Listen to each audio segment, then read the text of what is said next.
a lot more hair. I had long flowing in a ponytail. Yeah, That was just 2 years ago. Crazy. So, I'll turn it over here. All right. Thanks, Sean. So, hey guys, I'm Sean Speck. I work at Farm Credit Services of America. We're a financial lending institution that caters to the agricultural industry. Really exciting stuff. I know you really want to dive into that, so you can go out to our website and spend a few hours out there tonight after this. I put my social stuff out there, Twitter at Speck Life, and I was laughing with my coworkers because I really don't put anything out there, so you don't actually have to go and look at that because you'll just find me retweeting a few people. But I felt obligated to put it out there since everybody else does. I'm a self-proclaimed web ninja, but my official title is admin/engineer. They couldn't figure out what I was, so they just put a slash in there or something. So what are we going to talk about tonight? We're going to talk about application performance monitoring, and I'm going to be focusing on New Relic, which is a tool that we use, but I'll also kind of talk at a high level about some other tools out there. And we're going to talk about how we use it to efficiently troubleshoot performance problems in our production environments and ensure things like, hey, our applications, do they scale well against load? It works great in the test environment, but when it has 1,000 requests a minute, what does the performance look like? And those are just some of the points that we'll touch on. So I kind of have a question for you guys, and it's kind of rhetorical in some ways, but why do you guys build applications? Why do your companies pay you the big bucks, buy the company Porsches, send you to awesome .NET user groups like this? Does anybody get company Porsches? Let me know. Give me your business card. I don't get that. One of the reasons that our developers develop apps is to enhance customer experience. Anybody out there can provide the same service typically. There's other people that loan money to farmers and ranchers. One of the things that we do is we build software to try to enhance that customer experience and make working with us a little bit easier. They provide value, whether that be monetary or whether it be in the form of gaining efficiency. And this is kind of where I tie this into the application performance monitoring a little bit.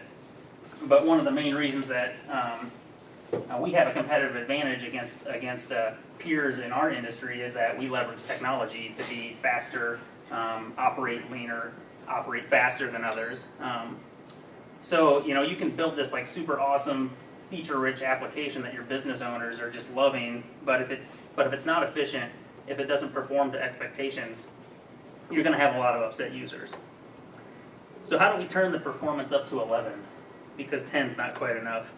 How can you make sure that your applications are staying at the same performance level that they were when you first put them out there? Sometimes you'll release an app that performs great. 3 months later, a year later, you're getting people calling you about slow performance. How do you avoid that? And so at Farm Credit, we utilize APM to achieve what we call face-melting performance. Yes, that's real. Or, well, that's claymation, probably.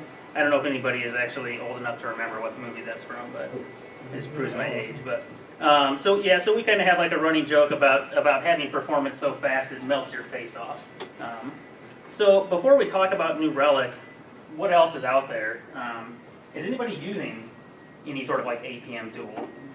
I'm going to guess not very many. We weren't. It was kind of a shock to us when we found this, and we're like, why weren't we doing this several years ago? The two types of primary tools that are out there are agent-based, and then I'll talk about the other one here in a second. Some of the main companies are CA Technologies.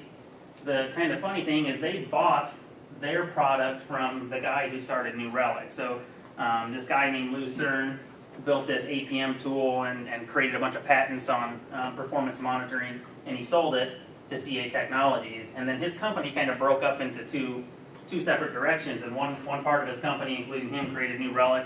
The other part of the company created AppDynamics. If you look at either of those products, they have very similar approaches. So what I show you in New Relic today, you can pretty much do everything in AppDynamics. They have a little bit different approach and a little bit different philosophy. They're both software as a service, agent-based type of tools. The other one that I mentioned in there is network or packet monitoring-based tools. I specifically mentioned this because we actually have this tool on-premise as well. It's called ExtraHop. It's an appliance-based, and in our case, it's a virtual appliance. And the kind of cool thing about it is that it monitors traffic as it flows across the network, captures HTTP request responses, tells you what the response time is. It's real cool because you don't have to install agents on everything. That server that's sitting under some guy's desk over in the corner that you forgot about, the traffic is probably going to get captured by this, and you'll have some performance monitoring on it. So the pros and cons are really basically simple. The agent-based pros, you're going to get more detail. You're going to get more code-level detail. And I feel like the agent-based tools are more of like true DevOps tools. You'll hear about the DevOps movement, it's kind of a hot term or whatever, but really it's a tool. The agent-based ones like New Relic are a tool that a developer could use, and I'm more of an operations guy, but I can also consume that performance data too, and it leverages kind of discussion between developers and operations. The network-based ones, at least with Extra Hop, I kind of feel that tool it's higher level, it's broader reaching, but it's also geared more towards an operational staff. Like I wouldn't hand it over to our developers and say, here, good luck, because it's really confusing.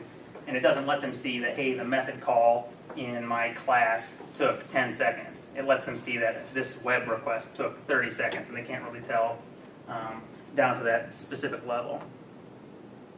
So that's kind of the overview of APM. So New Relic in general, what do? They're a software as a service provided application. They provide APM for .NET, Python, Ruby, Java, PHP, etc. They can monitor on-premise applications, which is mostly what we have. So we host all of our servers on site. We have these agents installed on all of our web servers that we want to monitor. It can also monitor stuff in the cloud. So I don't think Paul Oliver's here. He mentioned, I don't know if any of you know Paul Oliver, probably a little bit, but they are using it at his company with their Azure-based servers as well. My understanding is it's just kind of like a snap-in in Azure. So it's integrated into that as well. It provides browser monitoring as well. So there's like client-side performance metrics, and we'll touch on that a little bit tonight. It's real cool. It kind of injects JavaScript real-time into your application, and it kind of does tracking of client-side requests and response, so you can tell how long did it take for the request to get from the end user's browser to your server, then how long did it take to process on your server, and then how long did it take to get back to the user. So it's kind of the full request and response.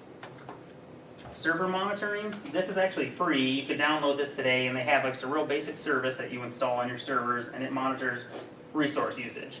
The cool thing about it is that when you tie that in with their APM tool, you can see, well, my app was performing bad at 12 a.m. last night, and the server at that time was at 95% memory usage. So you can correlate server resource usage to application performance by using this component. They have other product offerings. We won't go into detail on these, but they have Insights, which is like real-time analytics, and then Synthetics, which is kind of like more advanced script-based monitoring. We currently don't utilize either of these two right now just because we don't have a need for them. So how does it work? I'm assuming most people are here for .NET at the .NET user group. That's all I really have experience with. We have installed the Java agent but for one of our systems, but for .NET you just install it.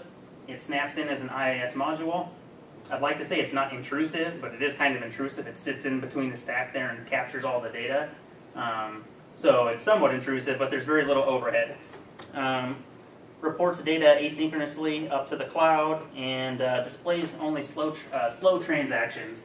And so we'll see that in the interface, and that's where they kind of differ from some tools, that they really try to bubble up true performance problems for your application rather than have you focusing on crazy data overload.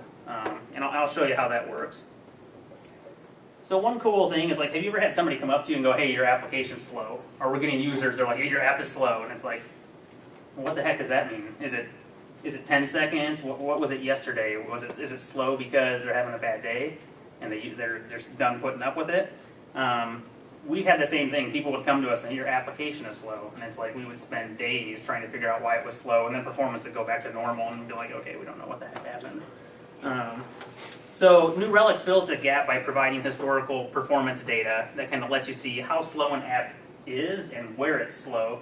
So we'll look at an example real quick here, and I'll show you this in more detail, but this is, okay, that is not what I'm showing. Duplicate. So this is one of the reports called the Web Transactions Report. that shows historical information. So it shows in the last 24 hours that this, so I'm looking at landingpage.aspx. It shows that in the last 24 hours, the average response time was about 2.2 seconds. And the 7-day average was about 2 seconds. So if an end user called me today and told me that landing page was slow, I would tell them to leave me alone because it's only about 200 milliseconds slower. But if I saw a 5-second gap there, I would know that something has happened. Let's go investigate more. So we're going to dive more into that in a little bit here. But we've also patented what I call the circle of troubleshooting, and it's APM helps you avoid the circle of troubleshooting. And this is a detailed process that most companies have followed, and they send many people to training on this.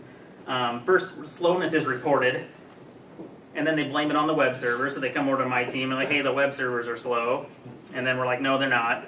And then they're like, well, isn't that a load balance application? Something's got to be wrong with your load balancer. We're like, oh no, nothing's wrong with that. And so then we go and blame it on the systems guys. We blame it on the Essex hosts or the servers and the network and the database, and it just goes in this like ridiculous circle. And then it comes back, and most of the time it's usually my fault, it's John's fault. When it's not my fault, though, we really didn't know what it was. I mean, to be quite honest, we'd spend days on performance problems, and we'd huddle around like 13, 14 people, and we just like, we can't figure it out. We don't know. We don't have the tools. You know, we have a general idea that maybe it was a database issue, but we couldn't capture it at the time that it was happening, so we have no idea. And we'd go back, and then it would happen 3 months again later, and yeah, it's a circle of troubleshooting. Everybody's probably gone through it. You can just supplement your own systems in there and put that up on your wall. So before we get into the actual UI for New Relic, I'm going to show you, I should probably go into presentation mode. I'm going to talk about some of the terminology that is used inside of the application. So the first thing that's kind of weird, and I'll just kind of gloss over it, it sounds confusing, it's called AppDex. What is it? It's a score to score your application. Instead of giving your application a 10, you know, like a 9 out of 10, they essentially came up with a percentage-based scoring schema. And supposedly it's like an industry standard. I don't know who else uses this standard. It's out there at appdex.org. I'd never heard of it before. I'm thinking New Relic just made it up, but it's based on an AppDex T that you'll see, and that defaults to 0.5 seconds. That 0.5 seconds is what they measure performance off of. So by default, they say that anything that's 0.5 seconds and faster is a good response. It's a satisfying request. Anything above that starts to be slower, but that's customizable. So basically, when you see this AppDex score, you just want to know that it's kind of like a percentage. You want to be as close to 100%. Like if you were 0.9999, your app would be performing awesomely. If you were like a 0.25, your users are probably pretty sad. So that's kind of what that is. We'll see that in more detail here. So that's just an example here of response time at 0.2 seconds, users are satisfied according to New Relic. 1 second, they're tolerating, and then 2.5 seconds would be a frustrated user. And that's all based on, they do below 0.5 seconds satisfied, 0.5 times 4, so they have a factor of 4, so 0.5 times 4 is 2 seconds, so anything between 0.5 and 2 would be considered tolerating, and anything above 2 seconds would be a frustrated user. That's kind of this is all out on appdex.org, but I just find it kind of somewhat enlightening for how they calculate it. They basically, the long and short of it is that out of all of your requests to your app, they give you credit for your satisfied users, they give you half credit for your tolerating users, and they give you no credit for your frustrated users. And so then they divide it by your total samples. So if you had 50 awesome requests and 20 average requests out of 100, your AppDex score would be 0.60, which would kind of suck. You want to be better than that. So we'll see that. We have some apps that are 0.60 and below. So, and then I harass our developers, and they harass me back, and it's another circle of troubleshooting. So you're also going to see throughput in the terms of requests per minute and calls per minute. It's the same thing. It's a measure of throughput. One is in terms of web requests, and the other is in terms of database requests. Transactions. Transactions are the core of what you're going to be troubleshooting. They're like web transactions or non-web transactions. If you go into New Relic and you're confused at all of the whiz-bang charts and everything, just look for the word transactions and try to focus on that, and you'll be better off. And then you can kind of learn all the other whiz-bang features as you go along. Boom. Okay, so any questions about that amazing stuff there? I'm assuming not, because it was so amazing. Okay, so now we're going to do a little bit of demo time. I'll call this out right now because I didn't know where to put this slide. I kept putting this slide at the beginning of my presentation and at the end, then I deleted it, and then I just didn't know what to do with it. So here it is. For us, because we're on-premise applications, and we have a large number of apps. Like, how many of you have just like 3 or 4 core apps you work on?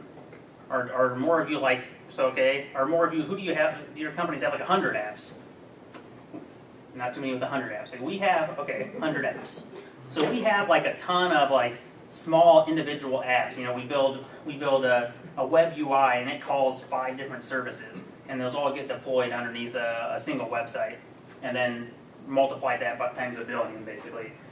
How you identify each of those apps individually inside of New Relic is that you add this app setting into your web config. So it's really simple, and you'll see how that bubbles up into the UI.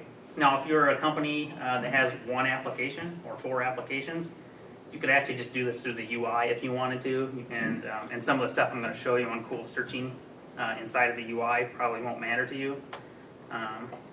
So we're going to hop in here, and I'll show you some cool stuff. So, all right. When you first go into New Relic, you're going to come into an overview page, and those are my kids, not New Relic. This thing keeps switching from duplicate to extend. That's probably end user error. If you see my kids up there, you yell at me. Somebody heckle me. Ugly kids. Don't say that. Okay, so when you first come into New Relic, you're going to see an overview of your web transactions. You're going to see that AppDex score I talked about. So in this case, this AppDex score is at 0.98. And we're going to be focusing on the app server score and not the browser right now. The browser monitoring is kind of a separate component. We'll touch on that if we have time. So this app is doing pretty good. You can see a throughput for the application. So the throughput for this app is 85.9 requests per minute. The overview is nice. It gives you, like it says, an overview. Error rate, transactions. What I typically do, unless I see something very obvious on the overview page, is that I jump right into the web transactions. So that's what we're going to kind of hop into here in a second. But you might first be concerned about what time window are you looking at. And this is kind of a gotcha. So up in the upper left-hand corner is the time picker. You can essentially go back and forth in time to troubleshoot problems. When you first come into New Relic, you're going to have a time picker set usually at last 30 minutes, ending now. And that's just going to refresh. If you keep New Relic up, it's just going to be the last 30 minutes continuing from where you're at right now. You can also filter down to custom dates. You can say I want to do the last 3 hours ending at a specific time on a specific date. Any of these charts are also interactive. So let's say I thought this little spike here was a problem. I can click and drag, and it'll zoom in to that level. Now, what I will say that kind of confuses some people, I get a lot of questions on this, is people will do this and they won't realize that this setting up here is persistent. So like I'm going to go over to another application, and New Relic assumes maybe you're troubleshooting multiple applications at the same time window. So it's nice when you're doing that, but if you were assuming you were going back and starting from scratch, I've got a lot of confused developers that have called me and like I can't figure out where the heck I'm at, and it's because the time filtering is persistent within your session. So if you're ever in New Relic and you're getting confused there, just always check this and go, oh, I'm on a custom date. I want to go back to ending now and say maybe the last 60 minutes. So that'll save you lots of heartache and frustration. Average response time, average response time essentially is a driver towards your AppDex score. So you can see for this application, its average response time is 185 milliseconds. And that's within this time window. Everything is contextual based on your time window. So if you change that to the last 24 hours, you're going to see probably a different average there. Tracing details. Let's hop into a transaction here and kind of look at what a trace tells you about an app. So when somebody comes to you and tells you something is slow, it would be really awesome to be able to find out, was it when they clicked on submit application, was it a call to a web service? Was it a database call? That's what the transactions tell you. So I kind of jumped to something here, but basically when you come into the transactions area, you're going to see all of the web transactions that have occurred for this application. By default, you're looking at the most time-consuming web requests. Now that's not a bad thing. Like landingpage.aspx, it might just be the most hit page in your application. That's fine. It might take up 66.9% of all requests of your app. That doesn't mean that it's a slow page. You can change this to slowest average response time. And if you happen to see the one that was the most time consuming and it's also the slowest average response time, you might have a performance problem that you want to look at. So I always say to focus your effort on those things that are getting hit a lot of times and are maybe marginally slow or really slow, and you're going to find a lot of value in increasing performance in your app, as opposed to focusing on, maybe there's just one that takes 30 seconds. This transaction is 30 seconds, but it gets called 3 times a day. Yeah, you probably want to fix it, but it's probably less valuable than fixing this. So when you actually drill down into a transaction like that, you can start to see overall details about it. And while these charts are loading, you'll see that for landingpage.aspx, it's a 2.7 second average for this page. There's some other details that it will list here, but I typically just skip by that stuff and I go and find what they call slow traces. So remember I mentioned 2 seconds and above is considered a slow trace. So New Relic is going to show you all these slow traces. Now what about like your 1 second requests and your 30 millisecond requests? It's not going to show you those, but those all factor into your metrics that New Relic displays. So you still get all of that data. It just assumes you don't want to see a 30 millisecond request because it's not slow. I don't know if those charts are just going to be slow for us because I'm giving a demo. That's how it works. So I'm going to click here. All of these bookmarks I have too are based off of what New Relic calls permalinks, which are pretty cool. So you can, once you find like a problem trace or something like that, you can come down to the bottom here and click on this permalink, and it'll give you a link that you could send off to your coworker and say, hey, I found this performance problem. And he could click on it 3 days from now, and it'll properly set the time filter to the right time so that he can find the same performance problem that you were looking at. So that's permalinks. Let's see if my trace loads here.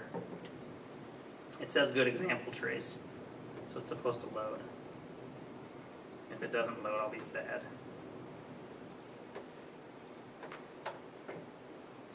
Or I'll just find another trace. Okay, so I like this trace because it has all sorts of problems in it. So when you click on it, you start to see a lot of things. You start to see that the overall request took about 8.2 seconds. You see that as you scroll down here, there's a lot of stuff going on. All of these are in milliseconds, so you can pretty much skip over these. I don't care about an 11.3 millisecond call to the AgriPoint Services data service. But I do care about this guy right here. What's this all about? So I've got about a 2 second call out to api.aghost.net. That's pretty slow to go out and get some weather data. So I might want to look into switching to Yahoo Weather or something else maybe that's a little bit faster. Now thankfully I don't think that's a continual performance problem for us, but those are the types of things that you can find, and we have that often. If you use third-party services like we use credit bureaus, for instance, to check credit for applications.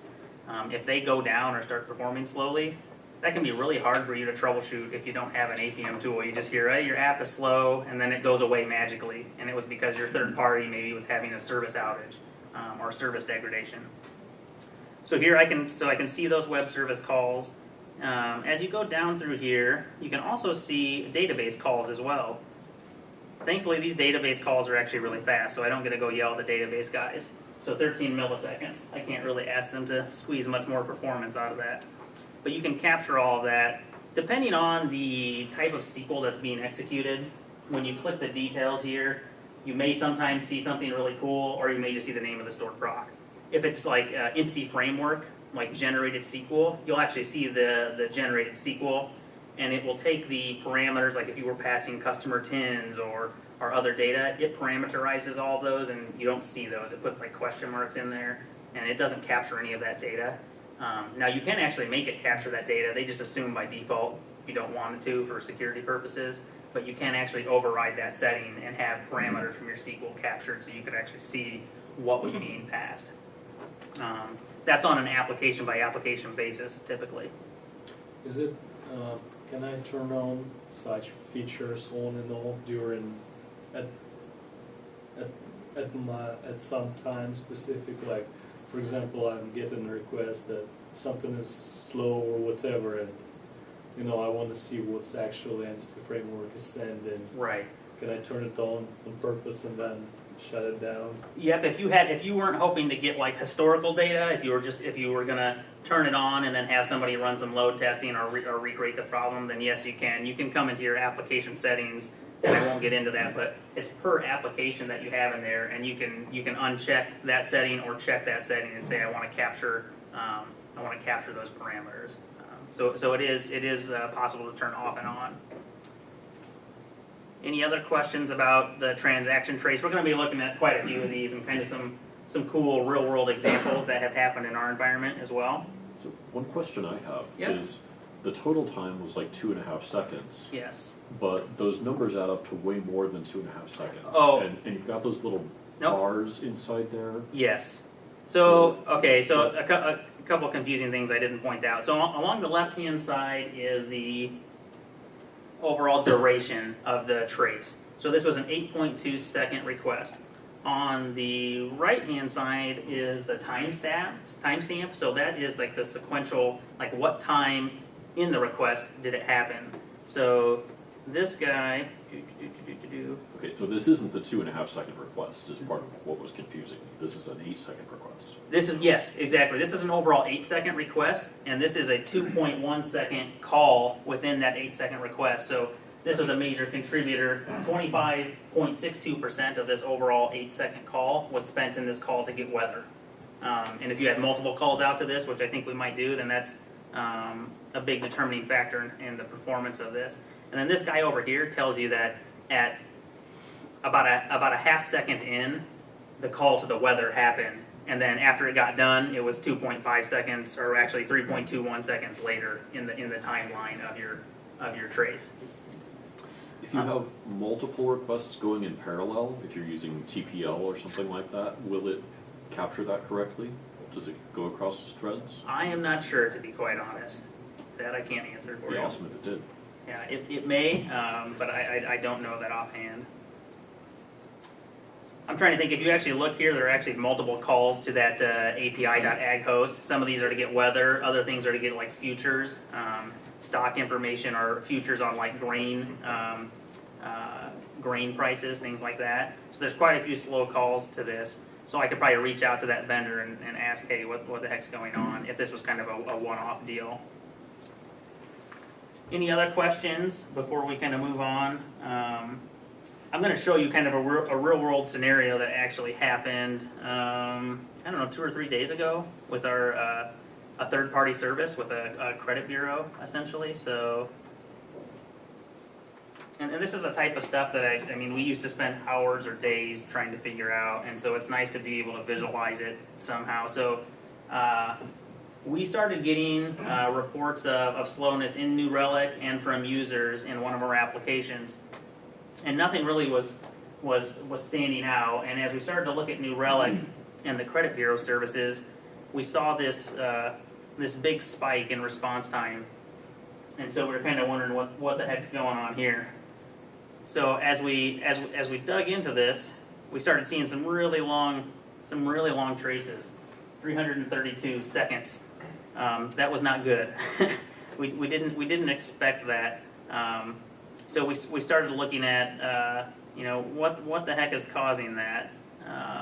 Let me see here. Not my chart is like a shark fin. That's one for later. Experience lowness, yeah, external services. So we saw that response time was high. There's a number of ways you can go into that. So we actually first drilled into one of those transaction traces and saw that it was a call to, I believe, Experian that was very slow, or maybe it was TransUnion. And as we looked at the external services section of New Relic, we saw that 99.3% of time was spent in a call to Equifax. So all of this is Equifax times being called. And if you click on that, it'll drill down in there and it'll say, now I'm looking at a larger time window here. So the average time was 60.7 seconds. But if you actually hover over this, during this time, they were basically timing out, just like 99.5 seconds. And you'll see that the yellow there was the number of requests, the throughput. And what we think was happening there was our system was retrying. It kept trying to go back and get the credit from the credit bureau and continually failed. And so we got an email shortly after this all happened saying from Equifax that they had a service degradation or outage. But it helped us attribute it to something that happened. So before, that was very difficult to diagnose and even understand what was going on. So another cool thing that you can do is see mapping of your application. So I have a pretty decent example of what a map looks like. Now, if you end up looking at a product like App Dynamics, what I'll say is their product goes into a lot more detail in the mapping area. And so that's really cool if you want that detail. And so I feel like New Relic needs to get a little bit better there, but at the same time, when I went into App Dynamics and looked at it, it was like so confusing, because it was just like, there are like 35 things all over, and you're like, whoa, you're like, what the heck is going on here? But there was more data, so I kind of wish that they could kind of find a nice medium there, and New Relic's been getting a little bit better. So what it does is it kind of summarizes. It says, hey, this is the main application, AgriPoint Prod. It makes some calls to itself, so it actually has some service endpoints that live within itself, so that's what those calls are happening. It calls out to a database, which happens to be about 61 calls per minute at 2.3 milliseconds per call. It calls some other services on our HomeNet server, so you can kind of see it's calling Agent Pro services and some other stuff as well. And you can also see, hey, it's calling some external services. It's calling that api.aghost.net. It's calling agquote.dtn. So it gives you a high-level overview. If you weren't familiar with the app at all, you could kind of hop in here and go, okay, I kind of know the lay of the land. I know that we're talking to these third-party people or these other services off on another server. So it helps you kind of pick up on the application pretty quickly. Database. I showed how inside of your trace you'll see database calls, whether it's through stored proc or entity framework. You can actually hop into the actual database area itself if you prefer. So let's say you're not just concerned with that one call that happened in that one trace. You want to look at overall performance for your application. You can hop out here, and this is going to cut off a lot of stuff. And I'll say that New Relic is not resolution friendly. They assume that everybody has like 24-inch like wide like Mac monitors or something. So normally when you're presenting, you'll get some of this where it's cut off, but if you're using this with like a semi-normal resolution, you're not going to see that happen for you. But it's the same way as your web transaction traces, right? They have the most time consuming, you have the slowest average response. It lets you hone in on things that are potential performance problems. The cool thing about this app is the slowest average response time for the last 24 hours, 5.24 milliseconds. Again, I can't bag on my database guys at this point. So, pretty cool stuff. You know, I'll also mention about that, so I don't really bag on the database guys, at least to their face anyway. But it really, a tool like this will kind of break down that awkward like barrier that you have when things are breaking. You know, when people used to come up to me and like, the server's slow, you're like, okay, well, you know, it's kind of a tough conversation to have. Nobody wants their stuff to be slow. You don't like to hear that it's slow. But if you can actually show somebody, you know, it's, hey, your system, we're getting reports that it's slow, and it happens to be this stored procedure is running slower than it did last month. I found that like when you show people these charts and you send them a permalink, they're like, oh, really? That's awesome. I'll go and fix that. That's like a super easy fix, or I know exactly what to fix. So it kind of breaks down barriers between the different the different roles in your IT organization. Now, one thing that like our database guys asked for that New Relic doesn't do is it doesn't provide like a database-centric view. So if you're like a hardcore database guy and you just care about the database performance across all of your applications, it doesn't do that. You have to go app by app. I mean, they're an app-centric tool. So that was one request when I showed it to the database team. They're like, can I just go in and see databases overall for the organization? And we asked New Relic, and kind of as expected, they said that's not really what their goal is with the tool. So our database teams have some others like SQL Sentry and other tools that kind of give them that overview, but it's not a database tool per se, but it gives you quite a bit of information. I think I mentioned, and we probably saw briefly, that you will capture errors. So like if you hop back to the overview area, when you first come into your app, you might see something like this. You'll see like an error rate at 0.25%. If you drill down to that error rate, New Relic will capture unhandled errors that are occurring in your application and bubble them up into the UI. So this is pretty sweet, and it took me a long time to realize that. So we have like load balance environments. So when an unhandled error is going into the event logs, we would go and have to check multiple servers because we weren't being smart and like, basically synchronizing all of our logs. But New Relic will give you a centralized place to kind of find those unhandled exceptions. So I usually hop out to New Relic first before I start diagnosing the problem with other tools. So we can see that in our AgriPoint 1, we've got some form fields that are missing. We've got a 403 that's occurring 191 times in the last 24 hours. So it's a pretty cool way to get an idea of, are there problems? And I love coming out to New Relic and looking at the error rate right after a deployment. So our team is responsible for deploying code to integrate it into production. We deploy it, we go out and check New Relic. Did the error rate skyrocket? Did the response time skyrocket? It gives you a warm feeling to see that, hey, nothing happened here, or bam, whoops, we missed a connection string, or we missed some database permissions, because you'll see those bubble up in New Relic very quickly. So that's errors. Reporting. So New Relic provides a host of reports, and if you have managers that like charts and graphs and stuff, then you can become a superstar just by showing them these reports. Like, they might hate your guts for the week, but if you show them these cool reports, they'll be like, oh, amazing, here's a raise. You'll get that company Porsche that I talked about. If you're ever in the doghouse, show your manager a report with graphs and stuff, and you're going to be sitting pretty good. So on the left-hand side, is that easy to see for people in the back? Do I need to over-zoom that, Joe? Yes, please. Is it a zoom? I can't see anything. Zoom. So there's quite a few reports there. There's a service level agreement, SLA, availability, scalability, etc. We're going to focus on a few of those. The first one that I really like to show people, and this is a good discussion tool that a developer can consume, but I can also show this to a business owner, and it won't totally blow their mind. And I can tell them and try to convince them to, rather than ask for that cool new feature for your next iteration, maybe you could ask the developers to focus on performance. Because the developers, like most of the developers in our work, it's not that they don't want their app to perform well, it's just their business owners aren't asking for that. Their business owners maybe are satisfied with this slowness that happens once in a while, but they want the cool new feature. But if you have something like this to show them, for instance, you could come in and show them the weekly SLA report, and you could say, let's look at our response time. And this is response time weekly. You can click any one of those and chart that over time. And you can do that even over like monthly. And what we do a lot of times is we can correlate this to our production change requests that go out.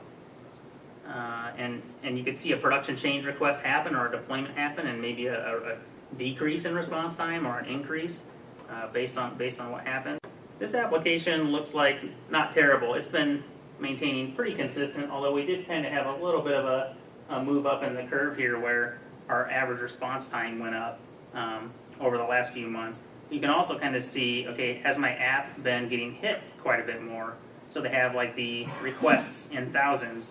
So it does look like there was actually a corresponding increase in throughput as well during that time. So a really cool report that is digestible by pretty much any technical level.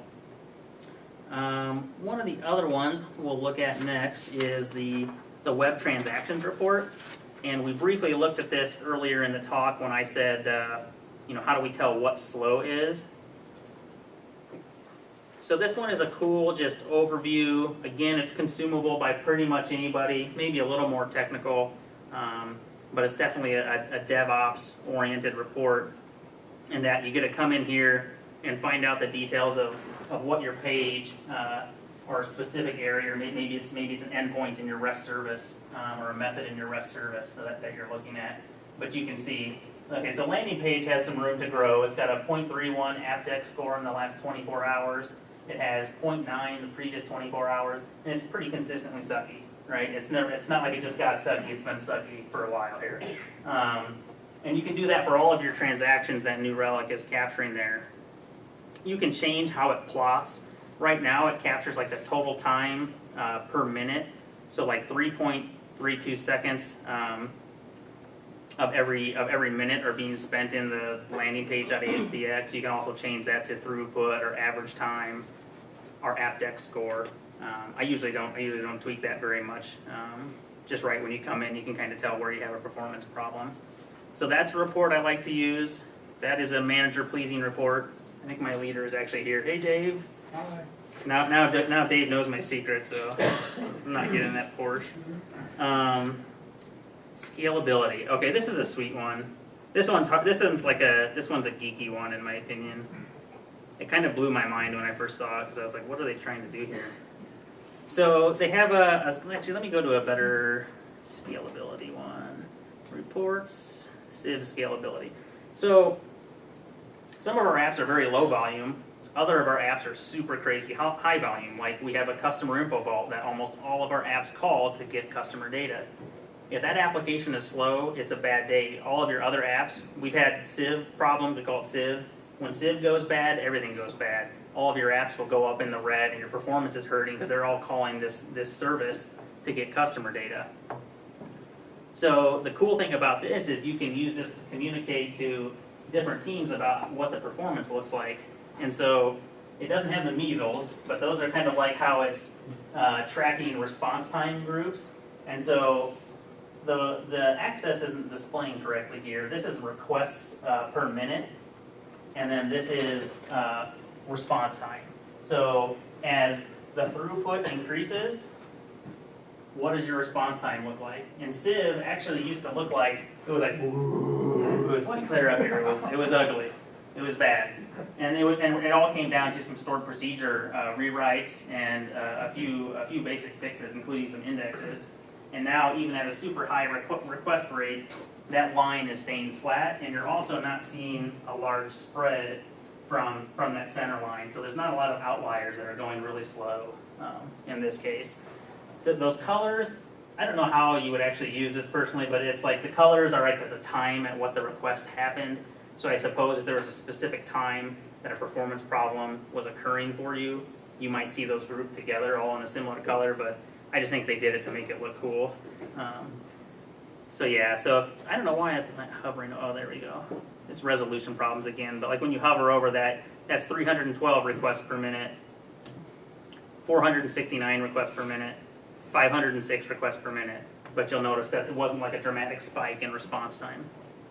So I like that report, and I use that against our high volume applications, and then I share that data with our enterprise architect team, and I go, it looks like this new enterprise tool that every product is hitting has a bit of a problem. When it gets to 1,000 requests per minute, it's jumping up in 50% in response time. We need to do something about that before it causes a problem. Another cool thing, I talked about how we use it to track how did performance change after a deployment. Because that's usually when bugs creep in, right, with performance. You put out a new feature release, and maybe a new stored proc goes along with that, or maybe just some code that's not performing up to snuff, and a problem occurs. So how do you track that in New Relic? They have a pretty cool feature where you can go into your app, go down to deployments, and it'll pretty much tell you ad nauseum how you would track your deployments either in a manual fashion or in an automated fashion. So they show you, who's familiar with curl? It's just like so a little HTTP command line utility to do posts and GIFs and things like that. So they give you a curl-based example that says, hey, if you want to mark a deployment for AgriPoint prod, call this curl command. It passes in your New Relic API key for your account. It gives it a deployment app name, AgriPoint prod, and points to this deployments.xml from their API. And then you can be more verbose as well. You could have a deployment description. This deployment was sent using curl. The way that we do this is we use the more basic approach, but we have it integrated into our automated deployment scripts. So we have when developers want to go to our integrated environment, they submit it to a SharePoint list. It gets picked up by a scheduled task and does some whiz-bang magic stuff, deploys it. We use MS Deploy. I don't know if it's also called Microsoft Web Deploy to deploy all of our apps. But as a part of that, we call this command for every deploy that goes to integrated as well as to production. So that lets you come in and look at performance before and after and performance over time with all of your deployments. So like if I look at AgriPoint deployments recently, I can see on 2/23 we had a deployment. On February 6th we also had a deployment.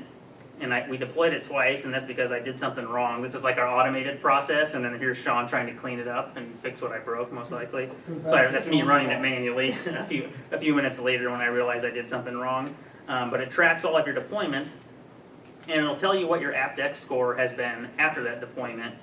And then when you start to drill down into individual deployments, this is where it can get pretty cool, is that it'll tell you, since your last deployment, what has your response time and load been? What has your AppDex score been? This one has been awesome. CPU utilization, physical memory utilization. These two pieces of data come if you're using the free server monitoring product. So if you're going to use New Relic, I highly recommend using the free server monitoring product because you'll be able to get that type of data. And there's some funny charts that I'll show you that tie into that as well. There is also then like a change report. And to be quite honest, I haven't used this a ton. I'm trying to get our developers on board to start monitoring the change reports after their deployments and kind of have like what I call like a performance hero role. Maybe it's on a per iteration basis. That person is required to kind of go and check out performance after they do releases. But it'll tell you, okay, the active deployment, 17 requests per minute, and it was an average time of 8.43 seconds for this call. Previous deployment was 8.03 seconds. So obviously not a huge discrepancy there, probably not like a problem that has been introduced. But you'll be able to start to see maybe there were big gaps here. Maybe this was 10 seconds now and it used to be 5 seconds. Okay, I should probably go look at that. So those are deployments. Any questions about those? How many people are using like Microsoft Web Deploy? It's just like a general question, I don't know. And like automated into your build process. Because that might be something else we could talk about. We've done some pretty cool things. I'd have to get some people that are smarter than me from our company to help with it. But we've done some pretty cool things with making all of our deployments happen through Microsoft Web Deploy. And so that your development build all the way up through your production process uses the same zip file essentially. An MS Deploy package is just like a fancy zip file that helps you parameterize all of your values for each environment, your connection strings, your web service URLs, all that fun stuff. So, but we've done some pretty cool stuff with it, and it's made life a lot better than what I used to do, which is Xcopy or Beyond Compare and a bunch of manual deployments. So alerting is the next thing that I'd like to touch on. So everything I've shown you is kind of like reactive in a way. You come in and look and, hey, there's a performance problem, I should do something about it. You can use their alerting features to let you know maybe when your app is starting to get slower, and then maybe when it's crossed that threshold, so you can proactively kind of identify those issues without having to live inside of the UI every day. So if we go into the alerts area, what do I have to 7:30. 7:30? Okay, oh man, you guys are gonna be bored by the time we get done. It's gonna be awesome. I thought you were gonna have to cut me off soon, but now I'm gonna get into the really boring stuff. So there are what they call alerting policies or application policies that you can create. And when we first started using New Relic, it was probably about 2.5 years ago. None of this was here, and it was basically like, do you want to get emails or do you not want to get emails? And I had to turn it off because you got emails for every single application. Like you had to turn it off globally, so you get spammed all day long, and it was really lame. And so they heard user feedback on that, and they provide pretty robust alerting policies. And we're just starting to build all of these out, and we're looking at integrating it with a product called PagerDuty that helps with on-call rotation and notifications. But you don't have to do that. Just New Relic's alerting policy and alert channels by itself is pretty sweet. So I'll just give you an example. If we created a policy called Web Team DMZ Production Marketing Sites. So these are our external marketing sites. If you go to fcsamerica.com, you go to agdirect.com, those are those sites, and our team is responsible for those. And so you click in here, and you can kind of define some thresholds. So you can say, I want to be in a caution or warning phase, or in like a full red alert phase based on these thresholds. So when it's at a 0.80 aptX for 10 minutes, and I know it's kind of rendering weird because of my resolution. That's like some awesome CSS going on there. That's how I would have coded it.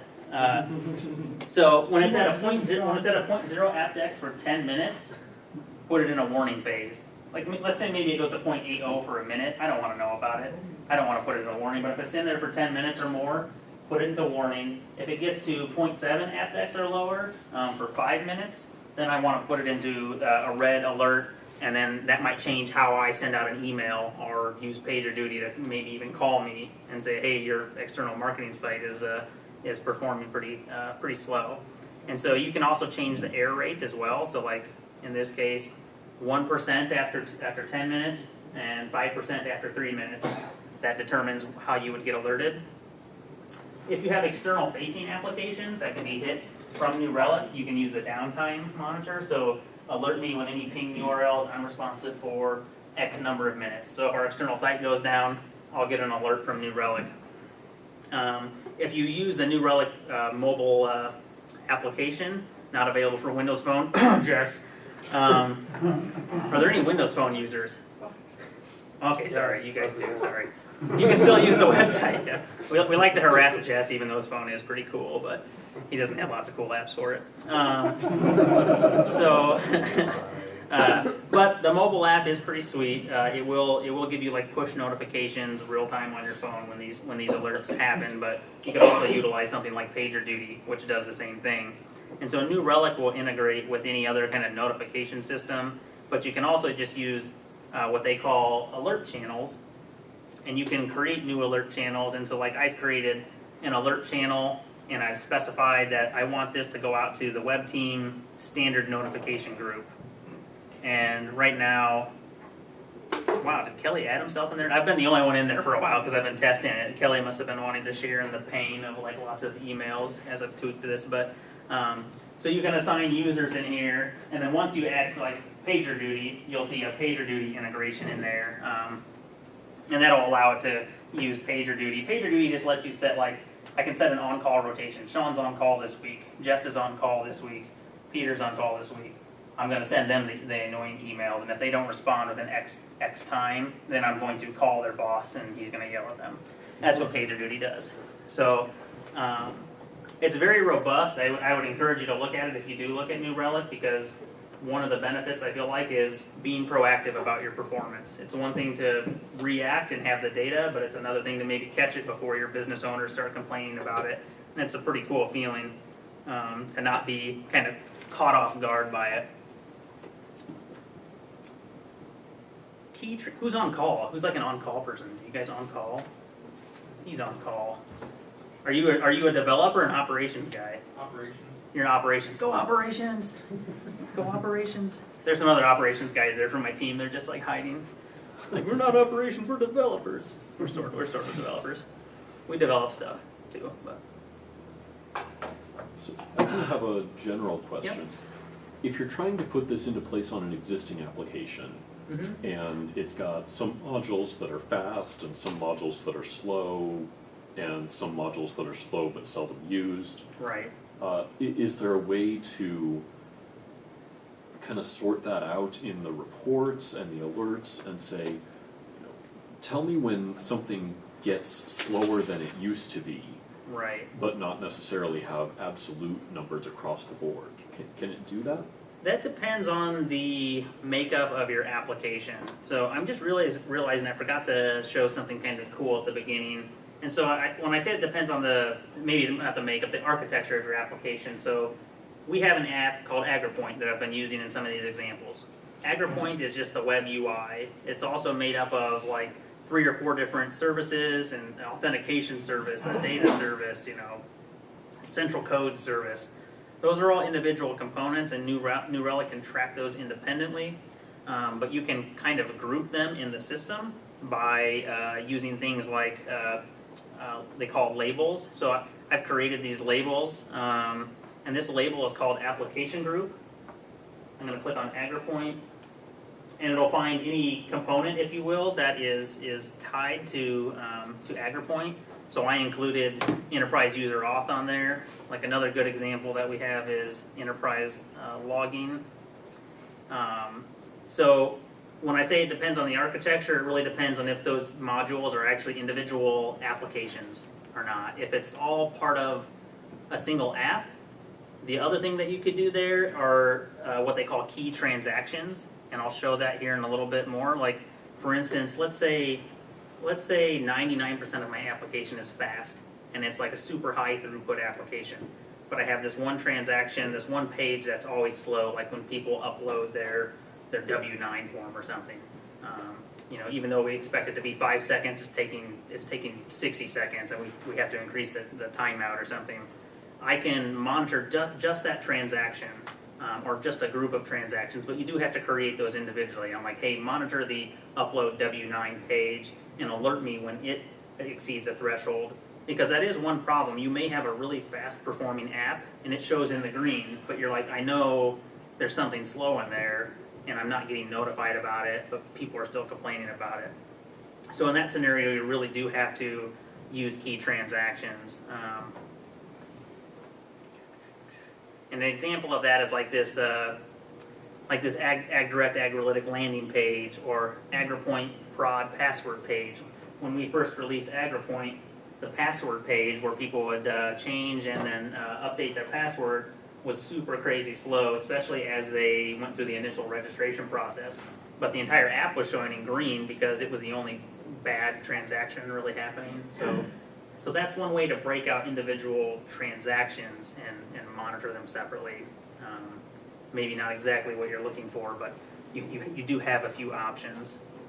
So is that based on URL? Like That is based on... If we have one WCF service Yes, that has like... slow. Yeah, if you had one WCF service, that is managed as its own application in here. Like for instance, Enterprise Logging V3 Sync Prod Farm is probably a WCF service. I want to say that what that one is. It is what? Joe, yes, Joe's worked on it. So that's a WCF service. If I wanted to go into that service and I was concerned about a specific method call in that service, then I can put a key transaction on that method call. So like, here's my WCF service. I'm going to come in and look at transactions. And the call to maybe, I'm assuming this is like, it's just like write log or write error. It's getting cut off because of the awesome resolution I'm running. But I could come in here and say, track this as a key transaction. And I'm just concerned about this method call because for whatever reason, maybe it's the highest volume method call, or maybe it's been a source of performance problems in the past. So, and each of your apps will break down like that. And again, when you look at our app list, so we've got this huge app list. We have 664 applications and lots of pages. And so for some companies, this isn't an issue. You have maybe 10 apps, maybe you have 40 apps, I don't know. we have so many that it becomes difficult to find them. So one trick that we started with before New Relic added labels and categorization was that we used naming standards. So we would put _prod, _test, _int test as a suffix of every application. So you could use that to help filter, because we monitor our system test, integrated test, and production environments with New Relic. Let's say you didn't want to spend that amount of money, I would always recommend the production environment. You want to know what your production environment is doing. We also have found a lot of value in integrated test and system test, because we have a lot of load testing and then end user testing that occur in those environments. We typically do not monitor our dev environment because there's not a ton of end user testing that happens there, and there's a ton of just continuous builds happening there. And we were looking for a way to save a little money and not deploy so many agents all over the place, because it can get expensive. So that's one thing I'll note. The other thing I'll note that is, so we use that underscore kind of suffix to help us figure stuff out. You can add these labels. So if you want to add some labels, you can turn the show labels feature on, and then it gives you the ability to edit or add labels to your application. And this is really cool. I want to say that we drove this feature by asking for it, but it's probably been asked for a million times, but I still take credit for it. When I called them and I yelled at them, it's like, we need labels, and like, we were already working on that. So you can come in here and go, I want to create a, that's not a live one, Control-4. I want to create a new label, and maybe this is a system type web UI. So maybe I want to be able to find all of my web UIs together. So I would create a system web UI, and I would go and assign that to all of my web UIs, or maybe it's a WCF service. New Relic has a good blog post on how they use it to track their apps. So system WCF service, and then it'll create that label, and I can assign it to any apps that I want. The environment one is kind of cool because you can actually set the agent. Oops, I'm drawing crazy now. There we go. You can set your New Relic agent on the server, so any app that is on my production server, I want it to have the production label. I can put in the config file for New Relic, add environment production to any app that gets added to this production server. So we deploy a new web service, it shows up in New Relic under environment production. And then and you could do 1 to 1 million labels automatically added. So we no longer have to add that one manually. Like when we first did it, I was like adding it manually, and I was hating life. And then I was trying to use their web API to do it, and then I realized that you could just add it on the server. The other ones we go in and add right now, like application group ag direct, and then it lets you do cool searches like enterprise logger, also known as enterprise hogger. Don't tell anybody. You can say, hey, I want to find all instances of enterprise logger, and we like it so much that we have several versions of it. But I only want to look at the production version, so then I can filter by that. And then now I can see application group enterprise logging, environment production, and it puts that in your query string. So if you just wanted to bookmark this, you could have it, treat it almost like a dashboard. Maybe you could just put all of your team's applications under these groups and then put that on your dashboard. They do have a separate dashboarding feature. I don't really like it. I'm not going to show it tonight. It's okay. It's average. I like using these more than their dashboards personally. But the dashboards are okay. They're just average. Another cool thing you can do is like roll up by. So like when you click here, you can say, I want to roll up by environment. And it'll summarize, hey, here's all of your production applications. You have 142 applications, and I know the math doesn't add up here, and I figured out why, but it's kind of confusing. It's like 93 plus 1 is 142. No, it's not. But of those apps, 93 of them are in the green, 0 are in warning, and there's one that's in an error mode, if you will. I was trying to figure that out because I knew somebody was going to call me out on that when that came up, and I was like, what in the crap is happening there? And what happens is if an application has been added to New Relic, but then it hasn't reported for a long time, like let's say it's just an app that nobody hits, or we got rid of the application, a record for that stays out there, but it turns gray, it becomes like an inactive application. So that's what is attributing to that, are these inactive applications. An inactive app can't be in any one of those statuses. And if you believe that, then we'll just say that I'm right. I think that's what it is anyway. I made that up last night because I think that's what's happening. So, and you'll have to get a New Relic account to figure out if I'm wrong. And then tell them that I referred you and tell them to send me t-shirts. So we talked a brief amount about key transactions. I don't think I really need to get much into that. It's just more so than we did. I would say we don't use key transactions super heavily right now, but we probably should be using them more. We're just still kind of in the infancy about learning what do we need to monitor overall. And all of these have probably been created by me, would be my guess, and not some of our developers at this point.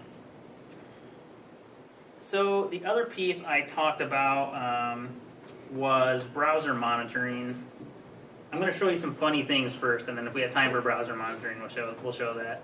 So these are like the one cool thing too in New Relic, like when you find a performance problem and you want to impress your boss or somebody else and send out this long-winded email that people, they think you're cool or they think you're lame. Jess probably thinks I'm lame, but he sends out long-winded emails too, so we're on the same page there.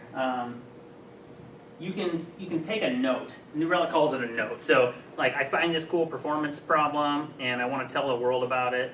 I can come in here, find a performance problem.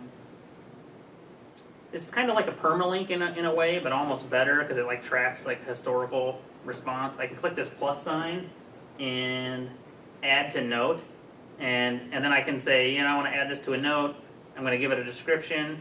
And then maybe there were three charts that I want to group together. I can then append to an existing note and kind of create like a written record of, hey, this performance problem or this performance gain happened at this time. Here's what went on. So I'm going to show you some examples. I showed you the experience slowness. Here's one that is a throughput related issue. And so the note says, so a change was made to reduce the number of times a client UI was calling back-end services, resulting in a large throughput drop. So this application was calling, I can't see that, there were about almost 2,000, so 1,770 requests per minute. So it was getting hit pretty hard after a release. Before it was way lower. You can see that it is like spiked up here. And so then they made a code change and it dropped down to 86.4 requests per minute. Okay, that's pretty cool.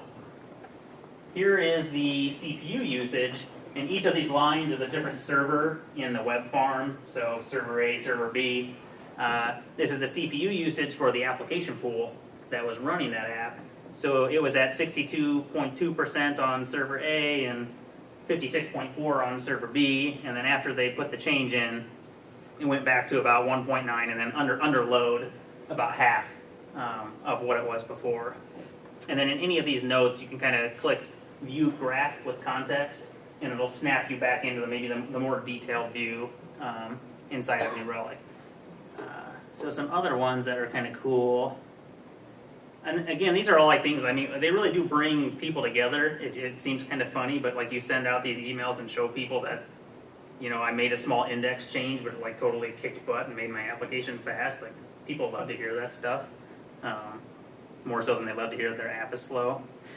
So this one was this for Civ? Yeah. So Civ, like I mentioned, is a super integral centralized service that if it's slow, everything's slow, and it was causing some problems.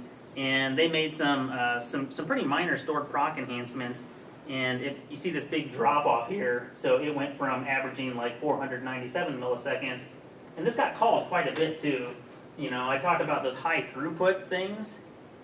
500 milliseconds doesn't sound like a lot, but it's getting called 543 times per minute, so that's a pretty big hit. They were able to drop that pretty significantly. So it dropped to 147 milliseconds on average with the stored proc change.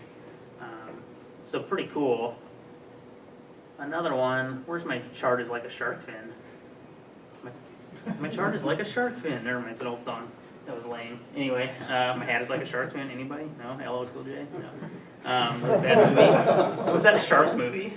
And I don't know. There's a shark movie and he had like this lame song, my head is like a shark fin. I'm like, really? Anyway, so my chart is like a shark fin. This one was kind of funny because it's like what the heck is happening here? We had, you had another version of Enterprise Logger.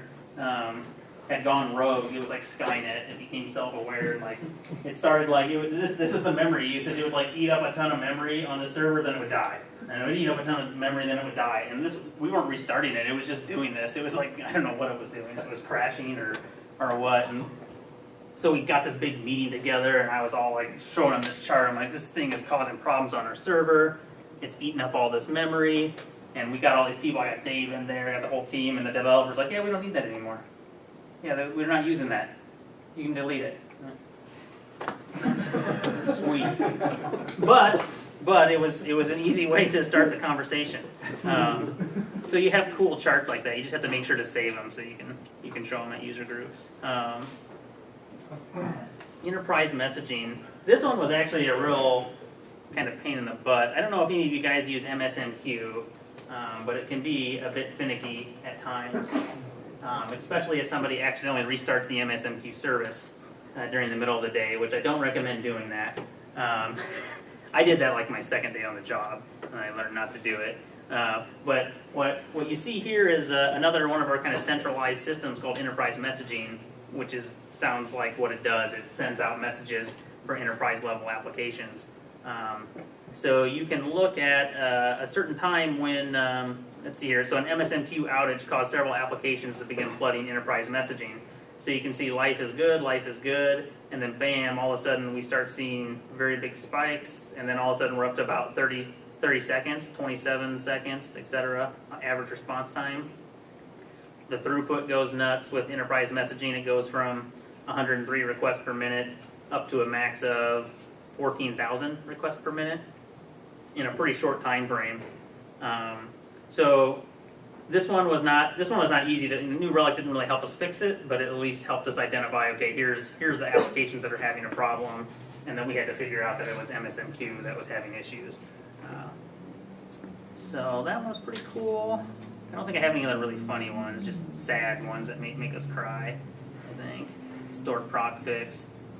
This one was actually one of the first ones, like charts that I captured, that like made the database guy super happy and me too, because it was like I showed him this performance problem, and he's like that's just an index. He's like, we just didn't add an index, and so like 2 minutes later, the performance of this stored proc, which was a pretty high volume one. If you look at the call count of this thing is like 2,400 a minute.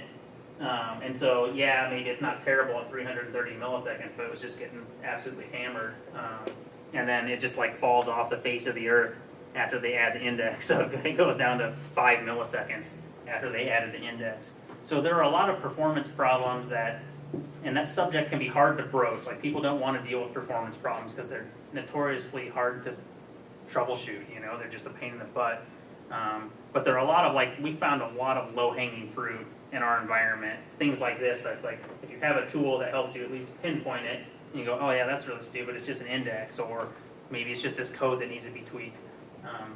So they're not all like, super, multiple day projects or month-long projects, although I'm sure there are some of those that we have as well with apps that probably need to be redesigned from the ground up. But